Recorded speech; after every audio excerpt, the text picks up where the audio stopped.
Okay, yes, I'm Keith Rogers. I'm with Chaz, Civil War Reenacting Group, and I portray a doctorate in the Civil War, 1860s, 1865. And what we've got set up today is the basic instruments you would have had during the Civil War in a field hospital. So it's not the entire set of equipment that we would have had, but for traveling with the troops, for traveling on horseback, I can get pretty much all this in my wagon or on my horse. And it's the basic instruments for basic surgeries. We can actually go all the way up to amputations with the instruments that we've got. Also have medicines and things for secondary infections or other illnesses, other diseases we can treat and or diagnose.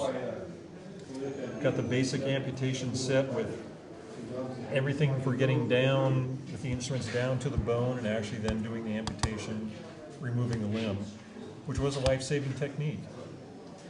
Got other instruments for bloodletting, cupping, syringes for injecting morphine into the skin, opium into the skin for pain deadening, and things like that. If you get more into it, you get more into the chemicals that were used. Mercurial compounds were widely used. Why, we don't know, because mercury, of course, will kill you if it's taken in too much of a dose. But in lighter stages, it masked the illnesses you might have, so they thought mercury was a good thing. Obviously, nowadays we know that mercury was a bad thing. Other things for head injuries, trephines for trepanations, actually boring into the skull, relieving the pressure on the brain. Hayes saw for the same thing, skull fractures, sawing off chunks of bone that are exposed in the skull.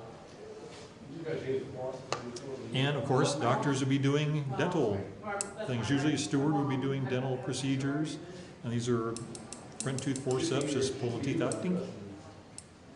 No reason to put you out for something as simple as this, you just pull the teeth out. And we'd be doing more, at the time, surgeons were beginning to do a lot of investigations, so they did have microscopes, checking out the things that were in the water. You could see the bugs, you could see bacteria, you just didn't know what it was or what it was doing to the body, but at least they were very cognizant of all those little things going on in the water.